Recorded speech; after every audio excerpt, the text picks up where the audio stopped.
Welcome to the Longest Take podcast.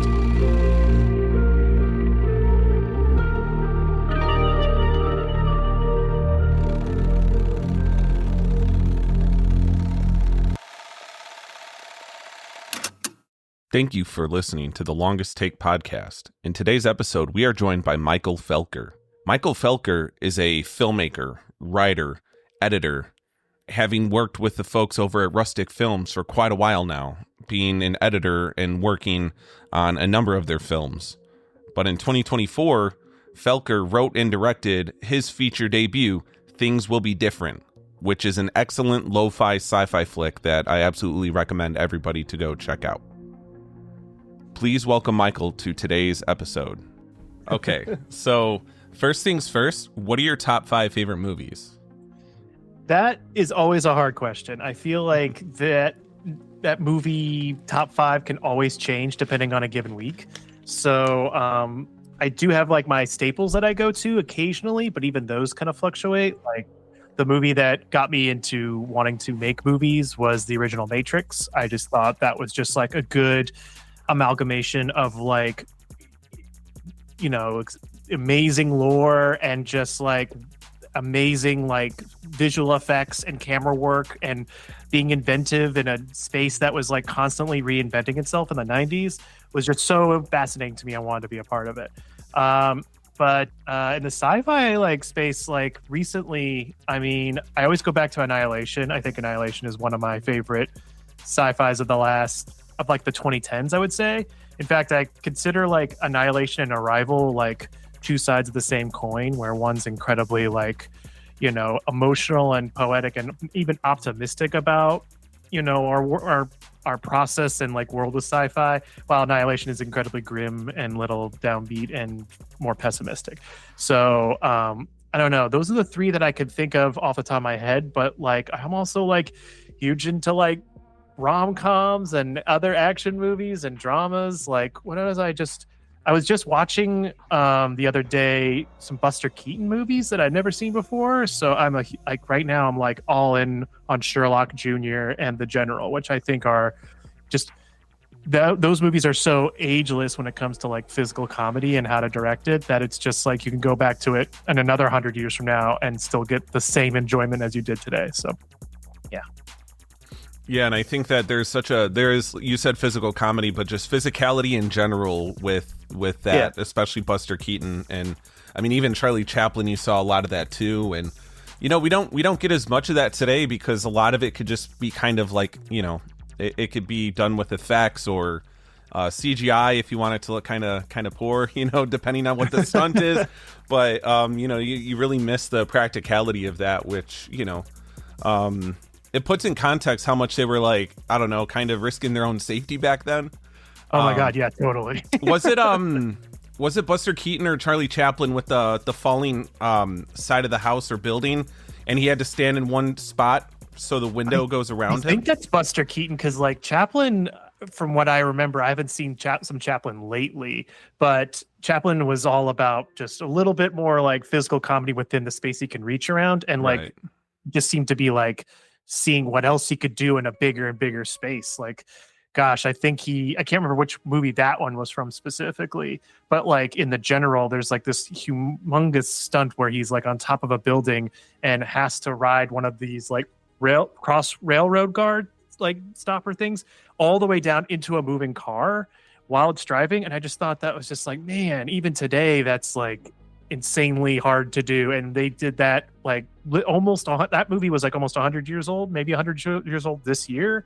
And just to go for broke on so many ideas while the medium was still like figuring out what it can and can't do is just incredibly inspiring to me. So yeah, and there's like this scrappiness to it that I absolutely love. And it's just like, I don't know, we look at it with such high esteem now because it's aged and it's, you know, it's got its stature in cinema, but at the time they're just figuring it out. You know, they're just like a couple of guys just like, okay, let's try this shit out. Like, oh, I got this idea, let's do that, you know. And I love that about it. Yeah, no, totally. It's one of those things where you watch it and you're also like, that would not fly today at all. Yeah. Like there would be like at least like 20 people on that team while there's another 30 people saying you can't do that without this, this, and that.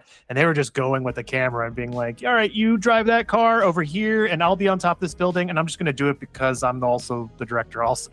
And it's just insane, but it just shows proof like you could still wow people with just like placing the camera and having good blocking and having an amazing story to kind of like be a through line for all these amazing set pieces you can come up with. So incredibly inspiring. For sure. Yeah, and it transcends centuries, right? You know, we're past that 100-year mark for a lot of them, and you know I think that's really great. And to really quick touch on a couple of your sci-fi picks. So I'm glad you said Arrival and Annihilation and how you put them on the same coin like that, because you're right.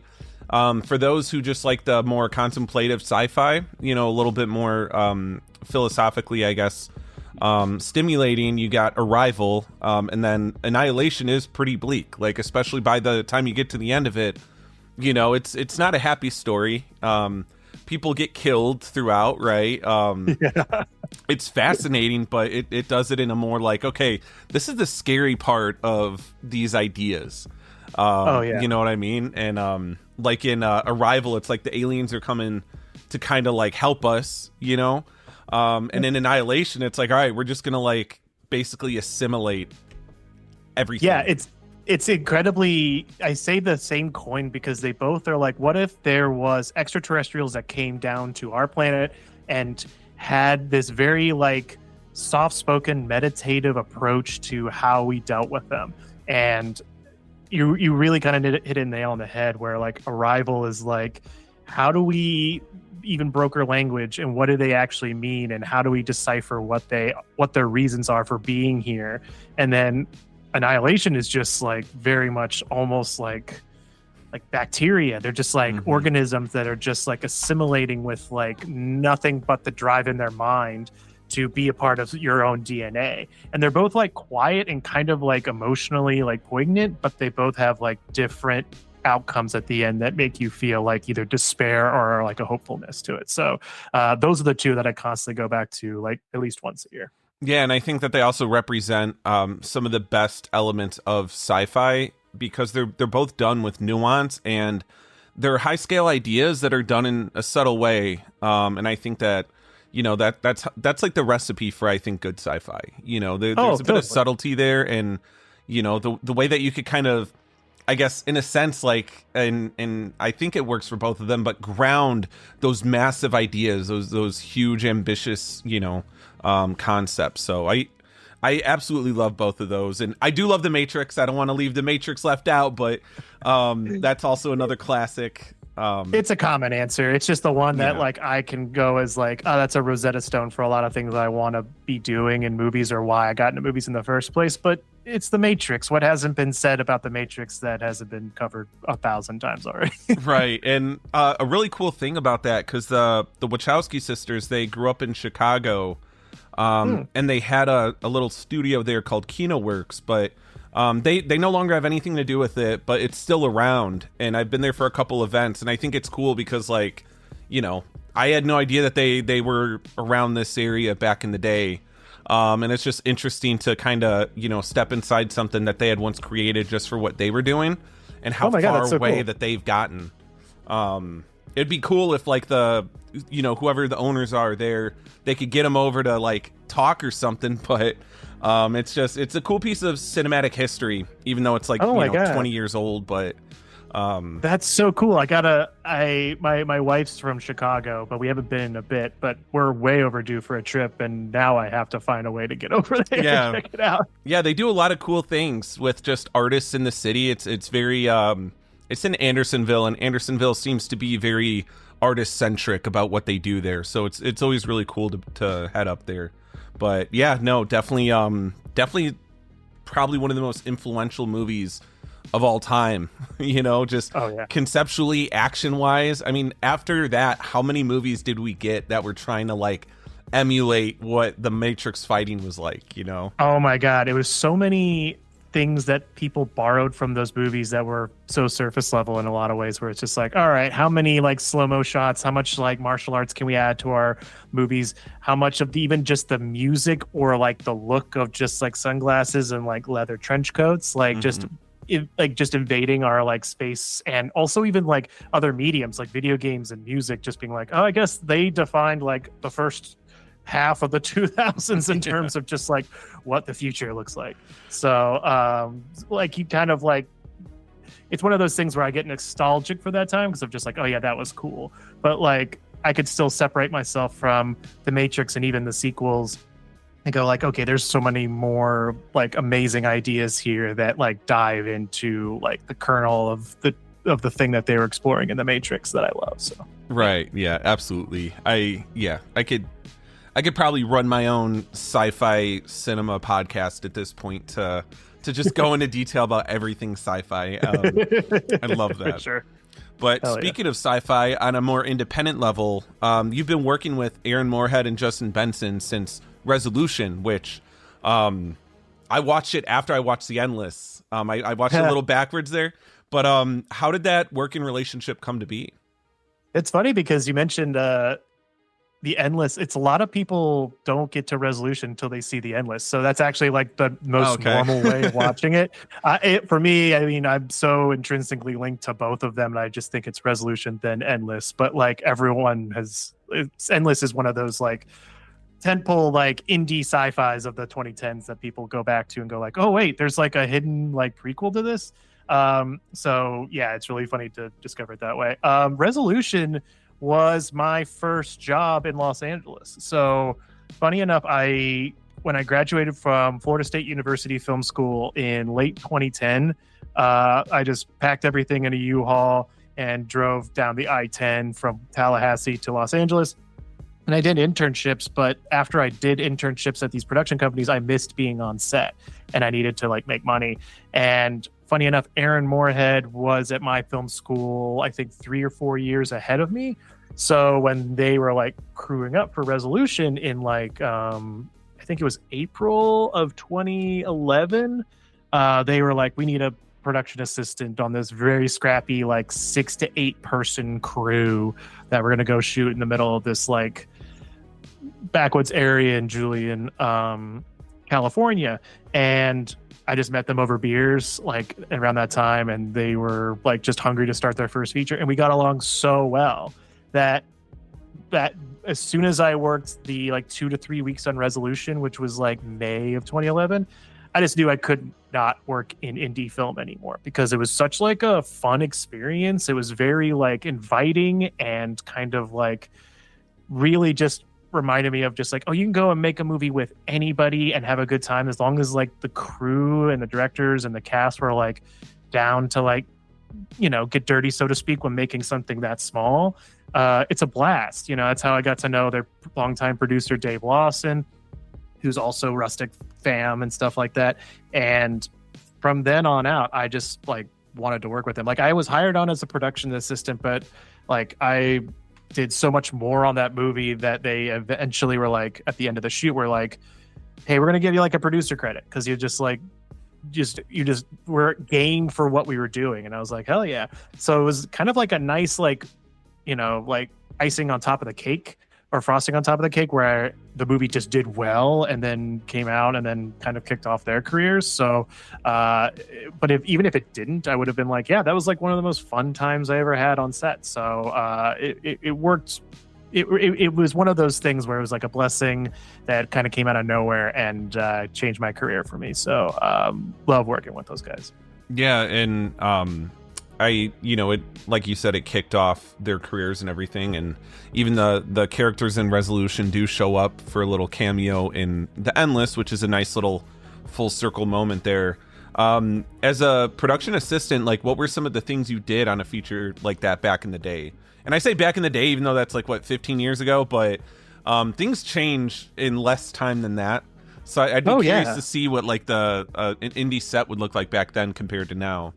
That's a good question because like, yeah, there has been a good amount of time since beginning of 2011. Like the industry has changed like 4 times fold since then. And then the production assistant job is like such like a versatile, like plug and play somebody to help somewhere kind of position, whether it's like, you know, a 200 person crew, or in this case, it was like a 6 to 8 person crew. You're kind of given all sorts of different tasks. But for me, it was a lot of, most of the other departments were just one person on that movie. So the, you know, there was camera team, which actually was just like one guy in Moorhead with like a camera. And then, you know, there was, I think production design was one person, grip gaffer was one person. And then producer Dave Lawson also acted as a first AD. So he needed a second AD. And I just plugged in anytime they needed me. So it was just like, all right, I'm filling out SAG paperwork. I'm helping dress the cabin. I'm triggering like, you know, projector effects on and off, like off the camera, just to make sure gags worked in there. I'm setting the smoke machine off. I'm helping set up lights outside. Like I had my hand in just about everything, and to the point where I was also like assistant to like Peter and Vin, who the cast in it.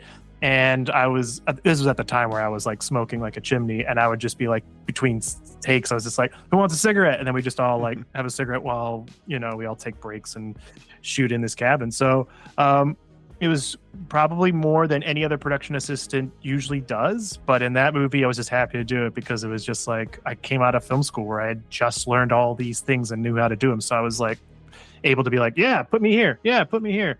And yeah, that's kind of what it entailed. I probably won't, if I out of the other production assistant jobs I did in that short amount of time, nothing was that hands-on ever again. So yeah, I will say, just in my experience on some sets, it does vary depending on obviously the budget and, you know, the size of the project. But I am often on a lot where it is still scrappy like that nowadays. And honestly, that's my favorite part about it, because there's just nothing, I don't know, there's just something really charming about that. And I think it makes it the most rewarding when you see the thing done, and, you know, especially if you get good reception on it, right?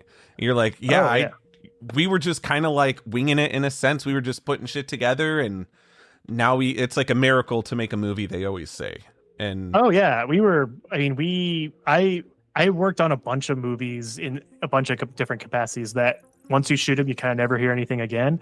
But then the movie a year later was at Tribeca. And so I was like, I'm going to New York. So like, you know, went to the weekend and then hung out with the cast and crew being like, can you believe this movie of like 6 people in like the middle of nowhere, Southern California, is playing in this Manhattan theater? Like, to me, that was just absolutely incredible. And so it was just like kind of like a victory lap for all of us, just to be like, all right, sweet, this is incredibly awesome. I can't wait to see where this movie goes. Yeah, no, that's amazing. It's really, you know, it's why people do this, I think. And on top of that, you know, you've worked on a lot of movies, you've done a lot of editing, and I even saw that you were one of the editors on Things Will Be Different. How do you think this background helped during the process? And how do you think that being an editor might make the filmmaking more challenging?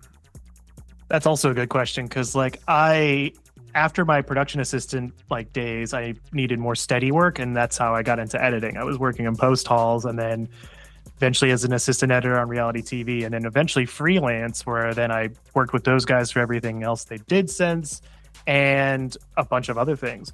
And what I learned is that, you know, there's so many different like phases to the making of a movie, in like pre-production and writing, and then, you know, you're getting stuff together, you're constantly rewriting, you're rewriting on set as you're like seeing what works, what doesn't work.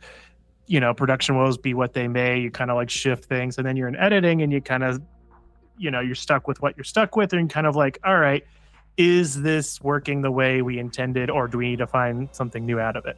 And my experience as an editor helped me out, because I was the first one, sometimes as an assistant editor, but a lot of times as the editor, I'm the first one to first feel like, how did production go? How did executing that script go? And sometimes it works out as intended, but maybe they just didn't quite see the scope or whatever. And sometimes they like just completely misfire. And so I would be there and going like, oh, okay, they went and did this coverage. but they spent way too long doing that coverage, knowing that it's only going to be like this chunk of the scene that's like first 5 seconds, and they spent like 7 takes and 2 hours of their day or 3 hours a day getting that shot. And I went, you could, if you knew what that shot was going to be used for and you needed more time, you'd just be faster. So, or you're like, hey, I only know what parts of the performances I need to do for this part and this part. I can then shoot that and give more time for like scenes where I'm going to find it in the edit, like dialogue heavy scenes. So for me, the biggest thing was learning from past mistakes that I saw from movies that worked and movies that didn't work, and then just trying to get ahead of it in production. I think the thing I learned the most as an editor is that the more you planned, the more you're going to be able to realize what you want, and then it's going to be gravy in the edit. But if you are not prepared, you're kind of, relying on a lot of luck on things kind of coming together. And if you don't have like the right, just gut reaction, or your crew and cast aren't just quite in sync, it can easily fall apart. And then you're kind of having to be like, do I need to go reshoot, or can we figure this out? So that helped a lot on Things Will Be Different, which Things Will Be Different was a hard shoot for a lot of reasons, mainly for like production woes and COVID reasons, because we were shooting during COVID protocols at that time. I think the most frustrating thing specifically can be that, it's funny, I had never been asked what the most frustrating part of knowing as the editor.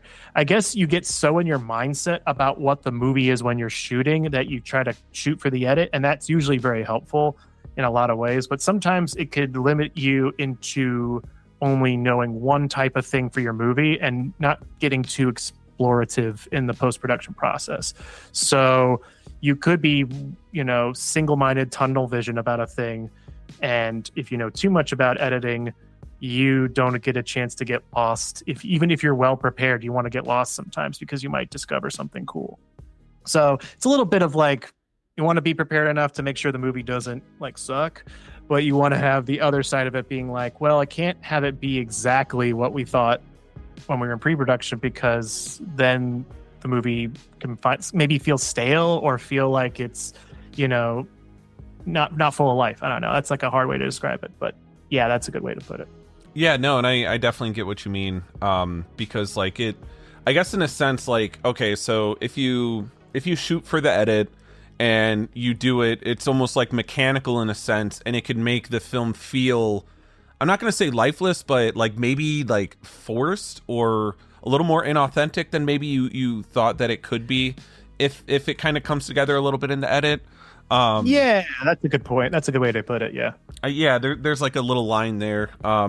I will say with editing, I think patience is a big thing. And if you don't have patience for editing, then you're not cut out for it. Cause that's always a big thing. But, it's always interesting to hear that side of the edit process, because that's one of the things that not often thought about. I mean, the Academy gives an award for best editing. But it is, I think Sean Baker said it about Enora. He said that before the edit, the movie was just complete trash. It was saved in the edit. I think he actually edited it himself, but he said he's known for editing all of his own movies. Yeah, which is awesome. I love that. But sometimes it works out, and other times it's like what you shot compared to what was edited, it's like a totally different movie than the experience, It reminds me of something, because you mentioned Sean Baker, and I can't remember who told me this, but somebody heard about how Sean Baker shoots some of his movies. And one of the things that I loved, and we even tried to incorporate that on Sometimes When Things Will Be Different, which helps give us some more chances to find atmosphere and find something we wouldn't find on the page, is that Sean Baker, from what I heard, is that he builds in what he calls indie hour into his production schedule. And usually what that entails is that they have setups that they have to go and execute and make sure they have scenes and whatnot. But then there's 1 hour in the day where they go and him and the camera crew go and just discover things that are on the location, or go shoot things that they weren't planning on, that they carve out time with the actors or whatnot. And those little moments give the movie extra life that were no one would have conceived that on the script level. No one would have given money for these very human moments to pop up. And it's very important to be able to still be hey, we're still people with a camera who want to go and explore something unique and fascinating that we just discover on the day. And so we tried to build that in with me and my director of photography, Carissa, who like went around the farm during some of the pre-production days, just me and her, just like shooting the farm and like in different angles and the clouds rolling over and just being like, yeah, that really helped us find tone and like a gloomy like overlay on the whole movie that I wouldn't have been able to find if we were just sticking to a schedule and then wrapping out at the end of the day, you know? So yeah, Sean Baker is a really good influence for a lot of indie filmmakers. Yeah, 100%. And yeah, I didn't know that before, but I think that that's amazing. Dedicating an hour for that, I think that's honestly, I feel like a lot of movies should follow suit with that. And another filmmaker who does it in a different way, but I think yields the same results, is Terrence Malick. You'll notice that he just like has them doing things, and he just kind of like goes around, you know, you know, whoever the cinematographer is, and they just kind of capture whatever, just pick up whatever moments. Oh yeah, that guy is like 12 hours a day, indie hour, Yeah. like, and it's no wonder he takes years on post-production, because he's just like finding the movie in the edit just from exploring, which you can easily do. It's just some people don't have an ear to do that. But Right. yeah, no, I love when Malick's movies feel like nothing else in the world. So yeah, I love that approach. Yeah, which The Tree of Life, #1 favorite movie for me. But the Way of the Wind is a movie that I think he filmed it years ago and it still hasn't come out yet. That's what I was hearing. He like has it in the can as of years ago, but the edit process is now longer than any other movie he's ever done, which at this point he might as well take his time and let that movie be like the last thing he says before he shuffles off the mortal coil, so to speak. So yeah, you know, like more power to him. But I can't, when it's ready, I will be seated for sure. Absolutely. Yeah, A Hidden Life I thought was like, because after I know we're getting off on a little tangent on Malick, but I just love Malick. But after The Tree of Life, you know, his movies after that, like To the Wonder, Song to Song, Knight of Cups, I wasn't as big on them. I still appreciate them for what they are, and it's Malick. But once A Hidden Life came out, I was just like, damn, okay, like we're back now. Emotionally, at least for me, I was like, damn, okay, this is really excellent. So yeah, absolutely. It's one of those things where it's just like he had like a very prolific 2010s where he was just actually knocking out a bunch of movies, and part of me is just like, what spurned that on now? It's like it's complete opposite of like the gap between Days of Heaven and Thin Red Line, where you're just like, oh my god, where is he? So, but you know, more Malick movies is always a good thing. Right. Yeah, and if this is his last one, let him make it like 4 hours long and give us a nice 4-hour epic before he shuffles off. Oh, absolutely. So I talked about this quote earlier before we started recording, but another one that I think I heard from you in an interview, write what you have, and then the other quote is make movies with friends. I'm noticing that Rustic Films, with the films they put out there, Things Will Be Different being one of them, embody some really inspiring sentiments. How was working with them through your film once it got time for you to have your debut feature? What was the process like working with that team? I mean, at this point, when we were starting Things Will Be Different, which I believe I had the script, the first draft of the script was around mid 2022, and I was just like everyone else, kind of like pandemic crazy, and was like, I want to go make a movie. I feel like I could make one after having edited a bunch, and I was going to go shoot at this abandoned family farm in the middle of nowhere, because the Write What You Have for me was like, if you want to make a movie that's truly micro budget, you can't write anything that you can't get tomorrow. You know what I mean? Like, it has to be something you have to be like, all right, I have a location that I know if I walk over there, I can go shoot something. Or I know I have these people over here that they can easily work on the movie for a nice rate for me and do that tomorrow. You know, so Write What You Have is like for anyone who's like wants to make a movie but feels like there's no way forward because there's not enough money or I don't have the right connections. And I'm like, you can go make that movie. You just have to really think about what's in your hands. And that's how I learned it from Vincent Moorhead. Like a lot of my indie filmmaking like tendencies and gut instincts come from watching those guys and working with them for so long. Like, Resolution and Endless were shot on locations that, Justin Benson's dad like lives in the area, knows the people there, and they went and go and access those locations. So like it's those things right there that maybe go like, okay, I think that's the key to making a good micro budget film.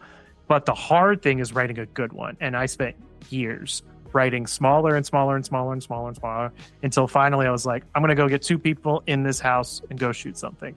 And once I think because I've known them for so long, like those guys are close friends. Like they were, I invited them to my wedding and stuff like that. Like those guys have been so easy to talk to and learn from that I've sent them every script I ever written. And so when I sent them Things Will Be Different, I was like, hey, any advice is appreciated. I'm just going to go shoot this sometime in 2023. I have no idea how I'm going to do it, but I know what I can do, and anything would be a good blessing. And they read it, I believe, they had 1 week off. This is while they were shooting Loki. So they were like globetrotting everywhere. And they had 1 week off on Loki, and it just happened to be like, all right, we're going to read this. And they just were like, this is great. We're just going to actually, you want to make it a rustic movie? Like, no questions asked. And I was like, oh my God, yeah, that's awesome. Like, wasn't even thinking about that. And they're like, great, here are the people we would go for casting. Here, come meet Jimmy. Or I met Jimmy before, but it's like, come talk to Jimmy Laval about music. Come talk to these people about sound and everything. And just everything leveled up immediately just because their names were on it and they were able to put in a call without an ask. So they were incredibly like, involved with as much as they wanted to be. Like they gave notes on scripts and crew members, and they both act in the movie at certain points without even asking. I mean, Justin came to Indiana where we shot for 2 days just to shoot his stuff at the end of the movie. And he was just like, absolutely, I'm there. So those guys, I've done a lot for them and they've done a lot for me, and their process is make movies with friends. And if you're friends with those guys and you've, gone through the trenches with them, like we've done for so many of their movies and beyond, that they're like, yeah, man, I'll go make a movie with a friend. Like, let's do this. And so you couldn't ask for better partners. You couldn't ask for better producers on a movie, especially your first one where it's basically nothing and a camera. So yeah, they were fantastic.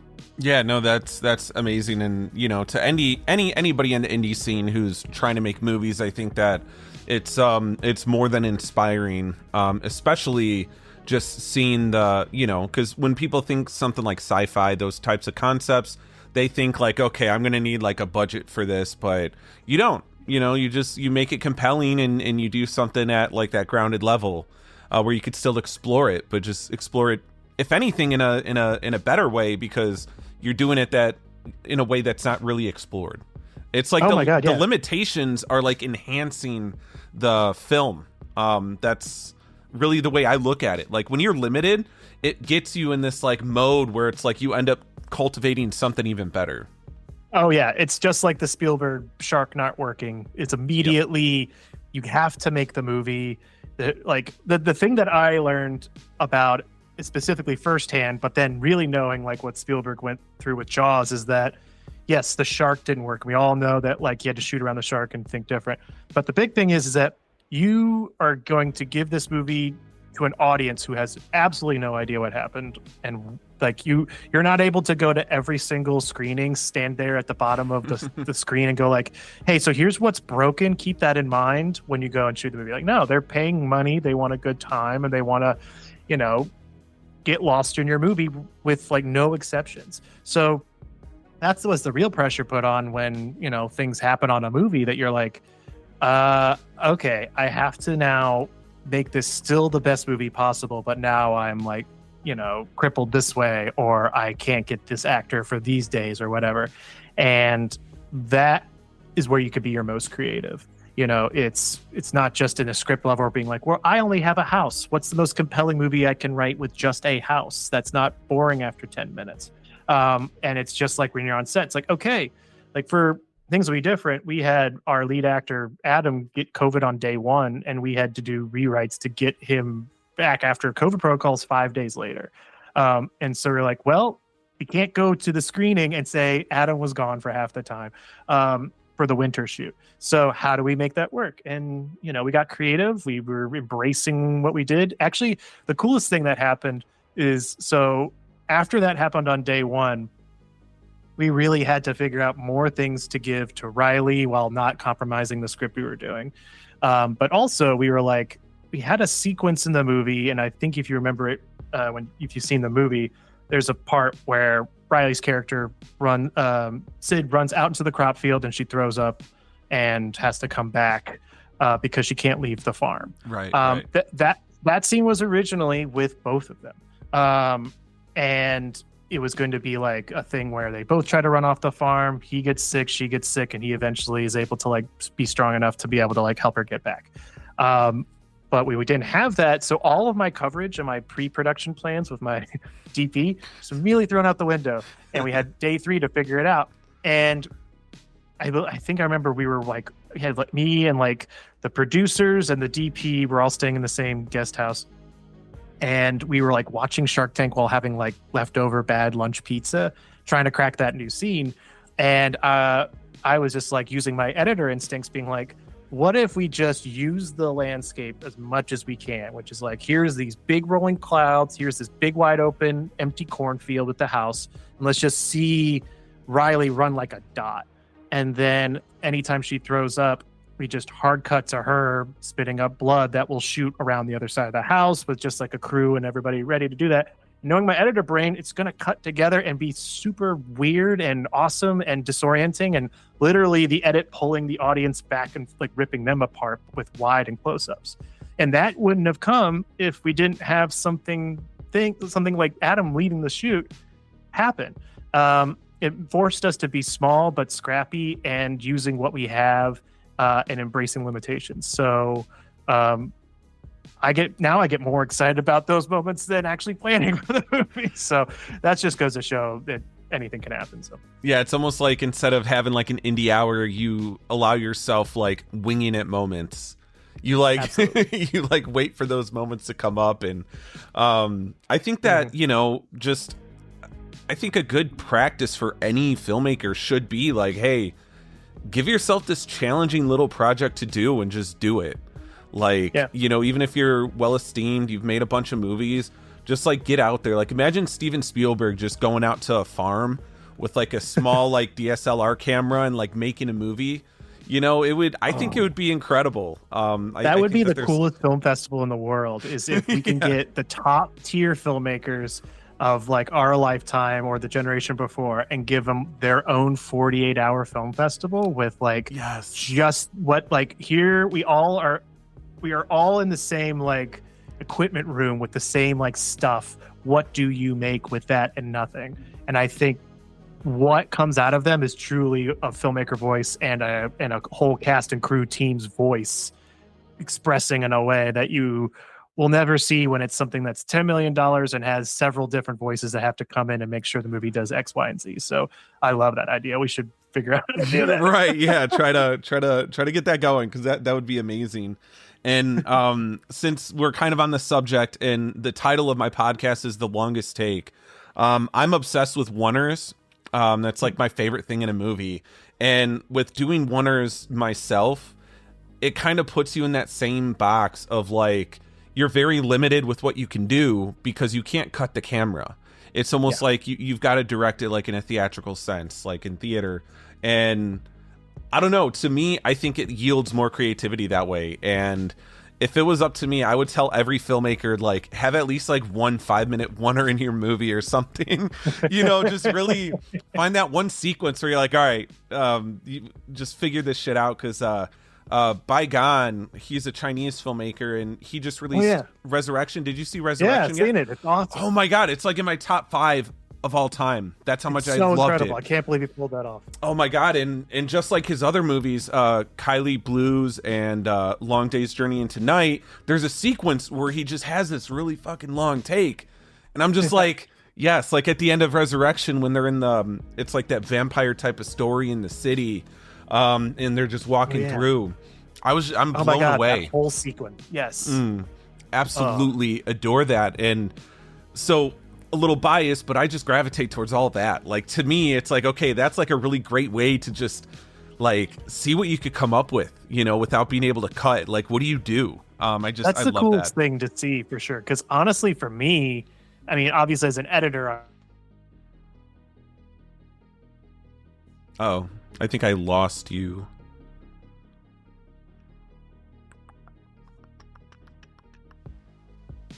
Dipped out, I guess, for like 20 seconds. No worries. What were you saying? No, so to pick back up, so it's funny that you say that. For me as an editor, I always try to make stuff by just splicing it together in my head and making the boards and whatnot. But the more I direct and the more I edit, the more I am gravitating towards trying to express something within one shot. And I feel like that's where you can get the most exciting as a director, because also it shows that you're laying out the confidence that what you're shooting is in the movie as is. You know, editing just gives you so much freedom to figure it out later. But if you commit to like a shot, you will know that's your movie when you wrap. And for me, like, there are like 2 moments in the movie that we do longish shots. Obviously, there's the one with the crop field where you have these long oneers, but we cut into close-ups for that. But there's 2 parts outside of that we do like long takes.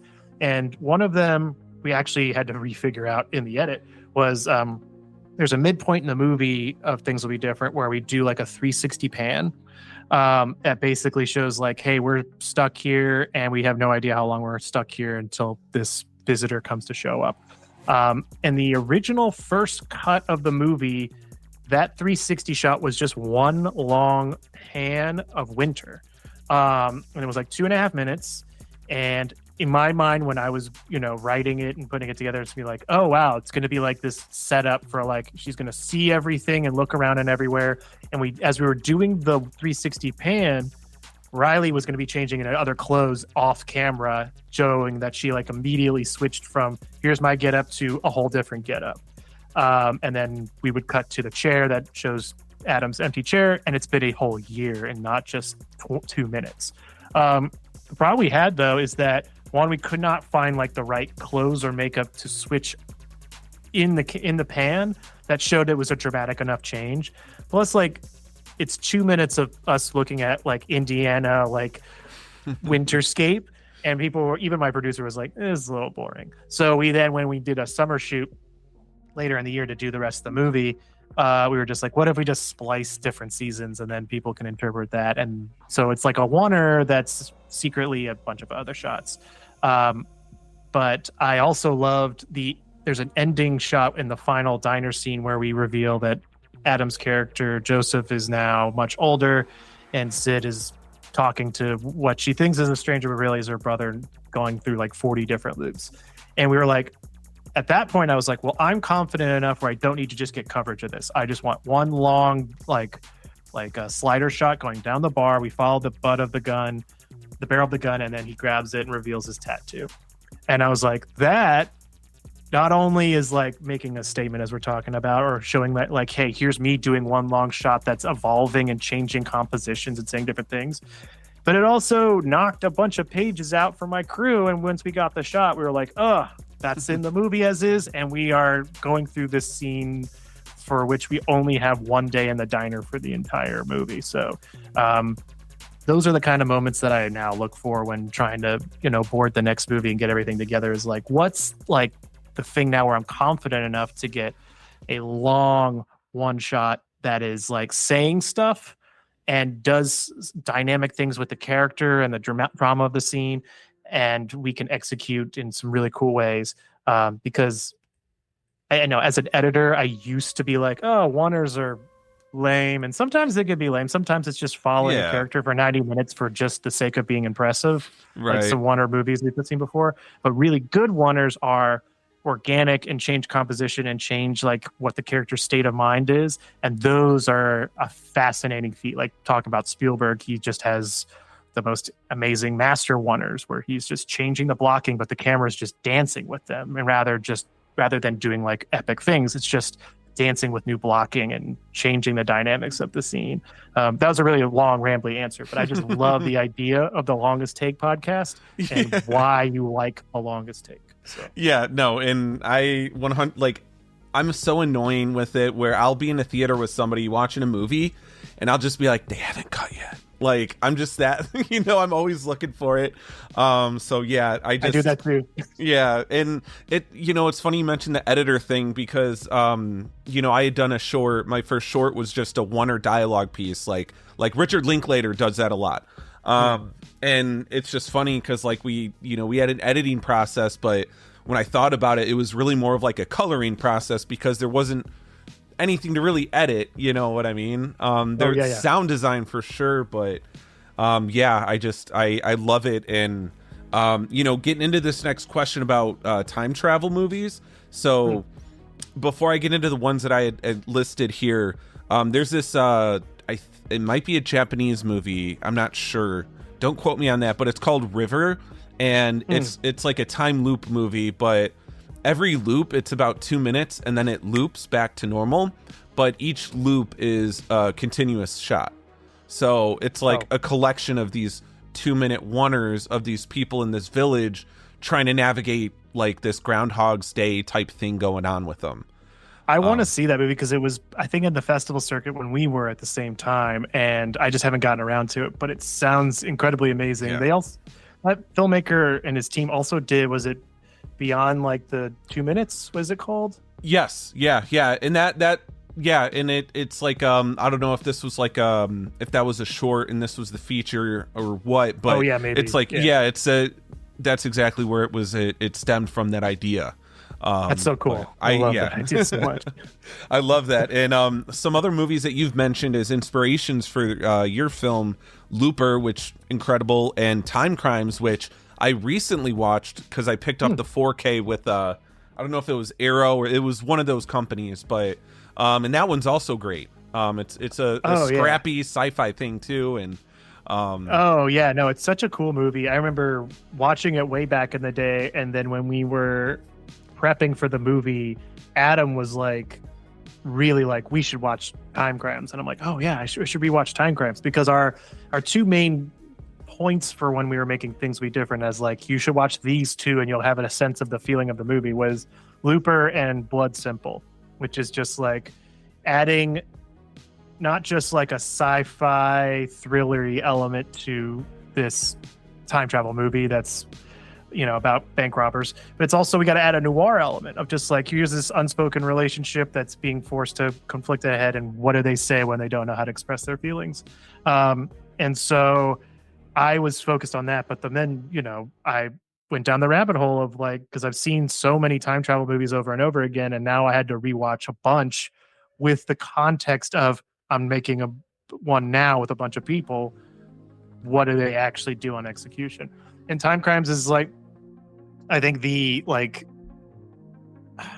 what's the proper term? It's just the top tier indie time travel movie when it comes to being like, here's this house, here are these 4 people, let's make these loops happen and talk to each other, and going like, wow, they really created a puzzle that once it's solved at the end, you're kind of like, this is incredibly satisfying and emotionally rich. So right. And I guess from the writing perspective too, creating a time travel story, how do you navigate like the potential of paradoxes and, if anybody thinks too hard about it, right?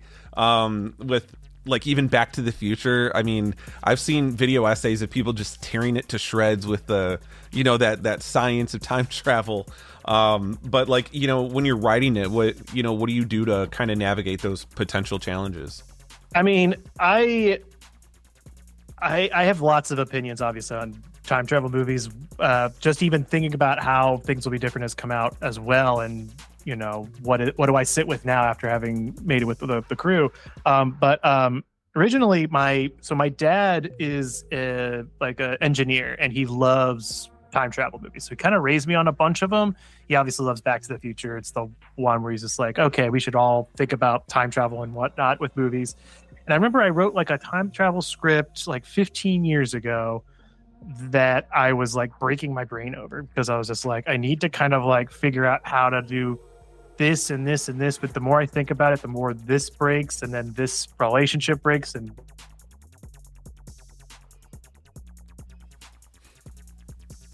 back. Yeah, I know. I like keep an eye on it because it pops in back in and out. Well, here I'll try to be more succinct with my answers. I'm very rambly when it comes to talking time travel. But I was trying to crack this script with lots of like time travel, and it was kind of breaking my brain. And my dad eventually just tells me, Michael, if you try to, figure out time travel for your movie, then you would have solved time travel. Like you would have put all these questions to bed, you would have figured it out, and then you'd be doing so much more than making a movie about time travel. Because there's so many different theories, there's so many different approaches. And his thing that he always instilled into me that made me, get the guts to do risky things with time travel in this movie, which is like, just be honest to your characters and your story with what the time travel is being used for. And then you can kind of do whatever you want with time travel. Time travel should be a tool for expressing a greater narrative or an emotionally rich character study that the audience can leave with. So that was always my thing. And knowing that, I just kind of went like, well, I have the rules for the movie and I could express as much as I want with them. But what's more important is like this feeling and this pit in your stomach with these two people and the relationship that they're going with as siblings. And then being caught in time travel rules that they don't understand and we don't understand. And I was like, well, I've never seen a time travel movie just say, I have to complete the loop or I have to solve everything. I just wanted a time travel movie that left you either like Sydney, who obsesses with everything that's in the house and reading every document, or like Joseph's character going, fuck the gods, why did they put me in this situation we can't solve? Right. And they're both open readings that anyone can have. So when it comes to writing time travel, always know your logic. Like, there is a logic to things will be different that, I could put in a book and say, here you go, here's all the rules and here's how everything works. But don't let that get in the way of why you're there for a movie in the first place, which is a fun story that's engaging and something that's emotionally rich for your characters. Yeah, and I think that's a really great way to put it too, because the best time travel stories are the ones that are not so concerned with trying to explain every little piece of it scientifically, and they always set up their own logic. And I think that goes for any movie, especially in the sci-fi variety that, or fantasy, it's supposed to have its own logic and abide by it. And I think that even if the audience doesn't know what the logic is exactly, they're going to feel that like, okay, this is a cohesive thing. You're not going to be pulled out of it, because there's some movies that don't abide by any logic and you feel it immediately. So it's always nice when you could tell that the filmmakers got logic to it and abiding by it. Yeah, exactly. And, there's a difference then with also like time travel, you're on the hook for science fiction, and science fiction is in a lot of ways horror, but with answers you could back that of why things work the way they do. And so horror and like magical realism have like a logic that will never be understood and may not have a logic by the author. But science fiction, you always have to have something, because the science is important as much as the fiction. So, that's always a hard balance. And that's something we've always done with the Benson Moorhead movies, is always like, what's good confusion versus bad confusion in the edit? Right. Because the minute you spoon feed someone too much, they're disengaged and bored. But if you don't feed them enough, then they're left rioting in the streets. And it's a very easy balance that you could easily fall one way or another. I always fall in the way of let them riot and get lost, because that's what I love about science fiction stuff. But it's always something that you have to work on. Like Synchronic was a lot of just figuring out like, how much do we have Anthony Mackie's character explain things, and is that interesting or is that feeding to his narrative? So, you always have to push and pull a little bit. Yeah, and I'm just, I've obviously seen Synchronic, but yeah, that's a time travel story too, in its own way. It's like a different type. Yeah. That one's a lot of fun. Yeah. And I definitely, I agree with that. That a little bit of mystery is good. Too much explaining, not good. It's like finding that sweet spot, I think, like anything. Just take risks. If you, right. Especially, if you're not sure what the audience is going to think, like take risks, go with your gut and stick to it. The other thing that you don't want to do as a filmmaker is like, if you're going for something, don't like half-ass it, or don't like play, half measures with it, because the audience will see that you're not sticking to your guns. If you're going to do something risky or out there, just be like, well, I'm going to go for it, and then be determined, because at least then you might have an audience that'll be like, well, there's an intent here that is very deliberate, and I want to engage with that. So yeah, and that's how we get cult films. I think that's how you get a cult following, because these are movies that when they come out, they don't do anything in the box office. They get critically panned, but then a couple decades later, people see that that love for it, that drive, that ambition, and they're like, I actually love this shit. I don't know what the critics were thinking, but this is great. Do that all the time. The Thing is like the biggest example of that, because The Thing was panned when it came out. And I don't know how much it sold, how many, how well it did in the box office, but look at it now. It's like the best. Oh my God. It's my favorite horror movie. Yeah. One of the best horror movies, and one of the best movies, period. And you can look back on it now and go like, God, what was in the water in 1982 where people hated this movie? Right. I guess it was like a big year for E.T., so maybe it was that. But for me, I'm just like, how can you not watch that thing and go like, fucking rad, what the hell is going on here? There's so much craft and care into this stuff that I love. So absolutely. And really quick on this subject of time travel still, did you ever watch the show Devs? That's another Alex Garland project. Yeah, so that, I love the way that they did time travel in that, because they, he really tried to make it as scientifically realistic in a sense, and at least in the way that they describe like how they do it. And that's like, if time travel was possible, that would be the way that you do it. You try to figure out how you could codify just existence itself, and then which way you go, right? Like and there's a magic to Devs in that way, where you go like, how much you learn or don't learn about the process is kind of like up to you, but you could just tell that world is thought out in a way where you're like, I could walk in the woods and stumble across this and be like, yep, that's real. Because it's really got like a step-by-step process and like a whole infrastructure there in that series that was just like, wow, that's fascinating, but also very lived in. It's wonderful. No, I want Alex Garland to go. Well, I was going to say I want him to go back to sci-fi, but he's doing Elden Ring, which I'm completely okay with. Like, just let him do it. As an Elden Ring, as a person who got the platinum in Elden Ring, I am all for that. So. Oh man, what's funny is that was my first Souls-like, and I'm not good at Souls-likes, but Elden Ring was one of those games where, especially for the bosses, like you could either summon spirits, or I could go the cheap way, make fun of me all you want, but get other players to come in and help out. Because I beat it, and I beat Shadow of the Erd Tree, but the lore of it is just so captivating. Oh my God. I was literally, I kid you not, me and Moorhead were just talking about it on text today. Just Elden Ring in general, because like I was also bad at Souls-like games. And then I love the idea of like, what if you took Elden Ring, or what if you took like a Souls-like, but then put it in a Breath of the Wild open, where like, if you butt your head on something, go somewhere else.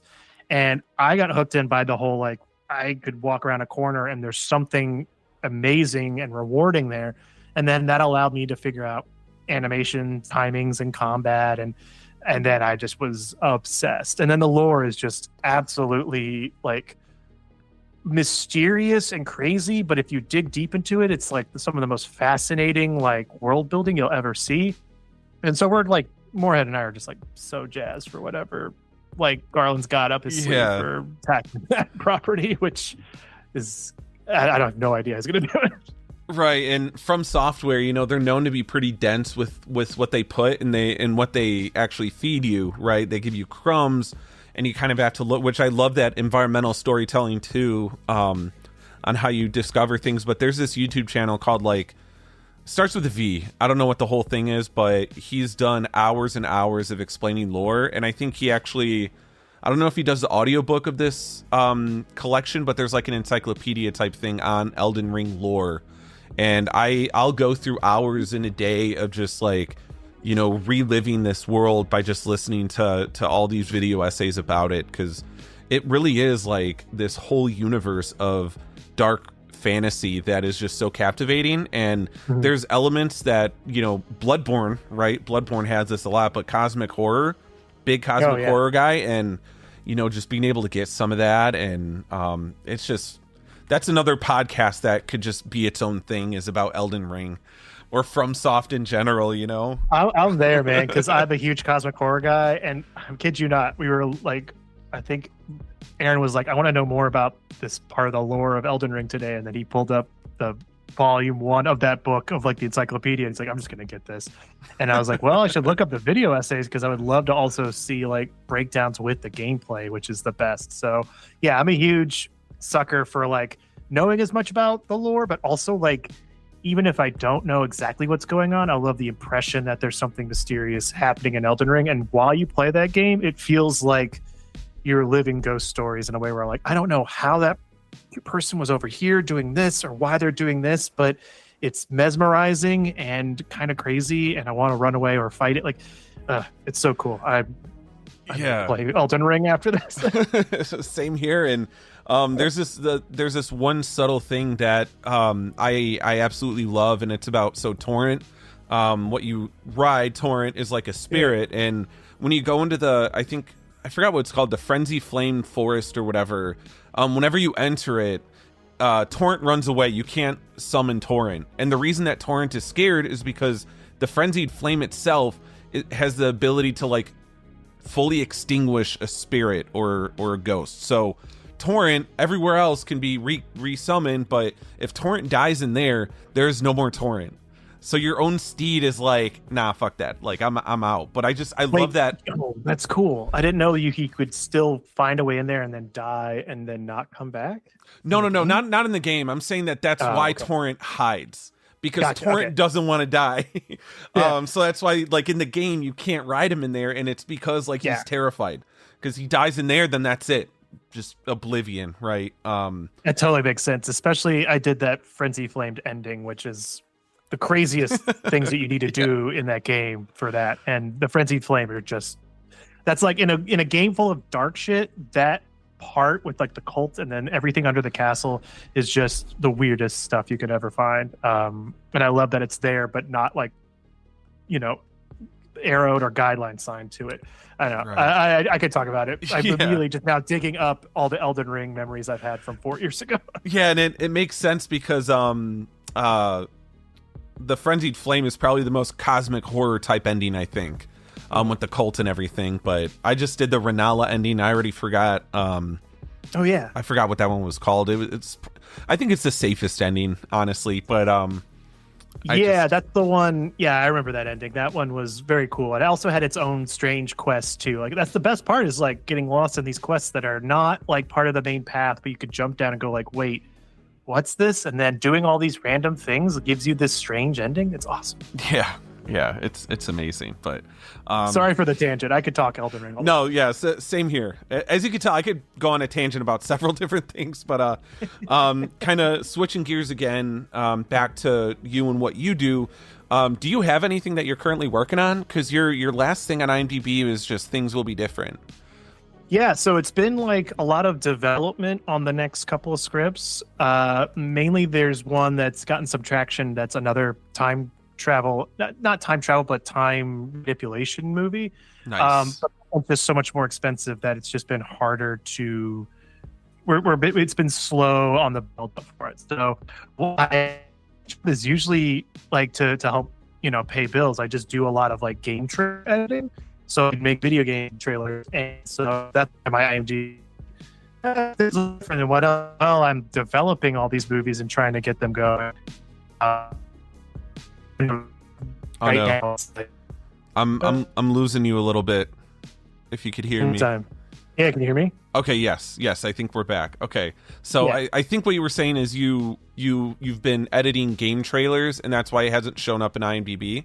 Yeah, I do a lot of other editing still, and it's just because like right now the bandwidth in developing all of these, like 2 other movies that I have going, and one of them being the time manipulation one, has been getting closer and closer to going. But anything that's way more expensive than writing what I have is sometimes out of my hands. So it's just been developing that and then doing game trailers to get by a little bit. But hoping to have something going this year.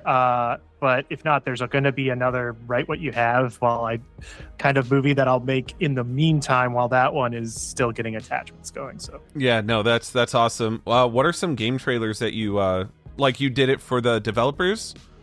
Yeah, or the publishing companies. So like I've mainly worked with if you know Annapurna Interactive. Yeah. Yep. Yeah, so I did a bunch of their trailers for like Outer Wilds and Ashen and 12 Minutes, and a lot of their stuff that was happening for years. They've slowed up a little bit because they had a change of the guard there, but um, it's been a lot of like playing games, figuring out how to make the trailer for them, and then spitting it back out to those guys. So like game trailer editing is more like game trailer directing as well, because you're just capturing all the builds in the game and playing with a broken game to get the most cinematic shots. So most of the things that you've seen out of Annapurna Interactive are like what I'm most known for, and then it's a lot of other smaller developers or stuff like I Am 8-Bit with their games that they're doing as well. So Oh yeah, so that's interesting. So when they task you to like, so instead of just giving you like a block of gameplay footage, they like provide you a version of the game for you to just kind of go through yourself, or yeah, most of the time it's usually one of those. It's either they give me footage and I cut it, or Right. but most of the time is that they're like, we need a trailer that does this and this and this. Here's the build. Oh, Go like here's the build with God mode. Go play the game. Give us what your pitch for this trailer, and then I would go and capture it. I'm on like my PC here that's for gaming, that I go and like, all right, I have this direction. I know how to do these 90 seconds or 2-minute trailer. Send me the latest build that you want me to go capture graphics. Let me know that what parts you don't want me to shoot or spoil. Mm-hmm. And then I go and like create something. I go in God mode, free camera, just go and get different things, or get the player character to go do other different things for shots. And it's incredibly rewarding because I get to go and still make something cool, but I'm doing it here on my computer. So right. doing that now for like 7-8 years is like one of my jobs. It's pretty nice, and I still do it to this day because I love video games. I love making game trailers. Yeah, no, I'm sure it's definitely rewarding to be able to play games and experience that. So that's pretty awesome. My wife gets pretty, especially if I'm on like a long video game that's like pretty grueling that I have to go and play for hours to get shots. She wants to play video games at the end of her workday, and I'm just like, no, I want to just turn my brain off and not look at screens. And she's like, oh, that sucks. Right. Yeah, it's a little bit frustrating for her. Yeah, that's so funny. What are you currently playing? Just like not work related, just like I guess recreationally. We just got done with Dispatch. Oh, that was awesome. I love that. Yeah, it was so good. That was so good. We really enjoyed that. We just finished Dispatch, and then I think we're taking a small break while I do some game trailers more recently, and waiting for Resident Evil 9 in a couple weeks. Yeah, which I'm a huge Resident Evil guy, so I can't wait for that game. Yeah, and the return of Leon is going to be pretty awesome. That's Right? That's going to be so cool. So I like to start these. Oh, are you there? Yeah. Okay, cool. Okay, I thought I lost you again. So I like to start these interviews and end them with the same question. So at the end here, where do you see yourself in 5 years? Weirdly enough, doing this exact same thing, making strange indie horror or science fiction movies. Hell yeah. And whether it's right what you have or you get a little bit of a budget, either way you're doing if you have the indie spirit in you for making movies, you will always find a way to keep making movies until you can't like physically do it. And what's so interesting, I wonder, is that what Benson and Moorhead do when they're like on these Marvel sets? Are they just still kind of doing it with that indie mindset of What's great about their experience with Marvel is that they still treat it like shooting TV shows is, for them, at least in that system, is still like treating it like a film production. It's less like the long TV, like 22 episodes. They're like, oh, can we go and make something cool for 6 episodes? And I think that process, they're still able to get creative in a way that's very indie, but obviously they get more money, so they get to actually be like, use their imagination and have that be executed because they were given the budget to do so. I'll be curious to see. They're now in more commercial work, and they get to do even more of that. So, Yeah, so they are always still thinking in the indie mindset because they miss that game still to this day. Yeah. Even when they have all these big budget shows that they're on. Right, and do it. They could at least do it the Sean Baker way, right? Where you get all this, all these accolades, you get up in this limelight, and you're just still doing it that indie way. I think that's important to hold on to. Always find your indie hour. Uh-oh. Hello? I'm still here. Okay. Hey. Okay. You're good. I just said always find your indie hour. Oh, so. yes, absolutely. That's great. Yeah, so thank you so much for joining me. I really appreciate it. It was great chatting about everything, not even just film, but even video games, Elden Ring, all the fun stuff. Oh my God, appreciate John, thank you so on. much for having me, man. It was such a blast. I could easily have gone even longer because I love talking video games and shop. So yeah, same here. Thank you.